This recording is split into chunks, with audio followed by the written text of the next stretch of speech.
চল এখান থেকে, চল। এরকম করবেন না, ওদেরকে ছেড়ে দিন। নেক্সট টাইম তোমাদের জন্য এই বাড়ির আশেপাশে না দেখি, বুঝতে পেরেছো? দাদা, আপনি আমাদেরকে ক্ষমা করে দিন। বিশ্বাস করুন, এই মুহূর্তে আমাদের কাছে অত টাকা নেই যেটা দিয়ে আমরা লোন শোধ করতে পারবো।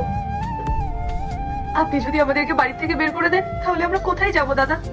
আরে এই তোমাদের এই নাটকগুলো বন্ধ করো। হ্যাঁ, আমি তোমাদের এই কান্না দেখতে এখানে আসিনি। 6 মাস হয়ে গেল এখনো লোনের টাকা শোধ করনি। আরে যখনই লোনের টাকা নিতে আসি তখনই কোনো না কোনো বাহানা দিতে থাকে। আর এই যে আপনি, আপনার স্বামী তো লোনের টাকা না দিয়ে পগার পার হয়ে গেল, এখন লোনটা শোধ করবে কে? আমার দাদা কাজ করতো, সেটা দিয়েই আমাদের সংসারটা চলতো। এবার আপনি বলুন, আমরা দুজন মেয়ে, আমরা কোথায় যাব, কি কাজ করব? আমরা আপনার কাছে হাত জোড় করে ক্ষমা চাইছি। আমাদেরকে একটু সময় দিন, আমরা আপনাদের সব টাকা শোধ করে দেব। কিন্তু দয়া করে আমাদেরকে বাড়ি থেকে বের করবেন না। দেখো, মেয়ে বলেই তোমাদেরকে এতটা সময় দেওয়া হয়েছে। এখন হেড অফিস থেকে আমার উপরে চাপ আসছে, হয় লোনের টাকা দাও, না হলে এই বাড়ি খালি করো। দাদা, আপনি একটু দয়া করুন আমাদের ওপর। আমার স্বামী চলে গেছে এখনো 1 বছরও হয়নি। এত তাড়াতাড়ি আমরা লোনটা কিভাবে শোধ করবো বলুন? দয়া করে আমাদের এই বাড়ি থেকে বার করে দেবেন না। এখন যদি আপনারা আমাদের বাড়ি থেকে বার করে দেন তাহলে আমরা দুজন মেয়ে কোথায় যাবো বলুন? ব্যাস, অনেক সময় দেওয়া হয়েছে তোমাদেরকে, এখন আর কোনো সময় দেওয়া হবে না। হয় লোনের টাকা শোধ করো, না হলে এই মুহূর্তে বাড়ি ছাড়ো।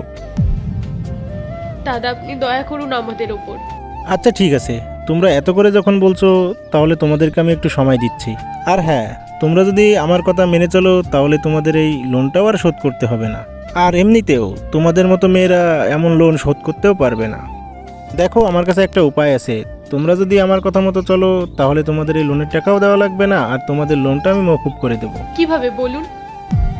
এর পরে কি হয় সেটা দেখার আগে এই দুইটা ছবির ভিতরে যে কোনো একটি ছবিকে ভালোবেসে থাকলে ভিডিওটি লাইক করে চ্যানেলটি সাবস্ক্রাইব করে দাও। আর যদি না করো তাহলে আমি বুঝবো এই দুইটা ছবির ভিতরে একটাকেও আপনি ভালোবাসেন না, আর কমেন্টে আমিন লিখে যাবে। তোমাদের মধ্যে যে কোনো একজনকে আমার সাথে যেতে হবে। এবার তোমরা বলো, তোমাদের দুইজনের ভিতরে কে যাবে আমার সাথে? মুখ সামলে কথা বলিনি। ও আমার ছোট বোনের মতো, আর আমি বেঁচে থাকতে ওর গায়ে আমি একটা আঁচও লাগতে দেবো না। আপনি একটা মেয়ে সম্মান কি করে বুঝবেন? আর এরপর কি হয় সেটা দেখতে চাইলে অবশ্যই কমেন্টে পার্ট 2 লিখে যাবে।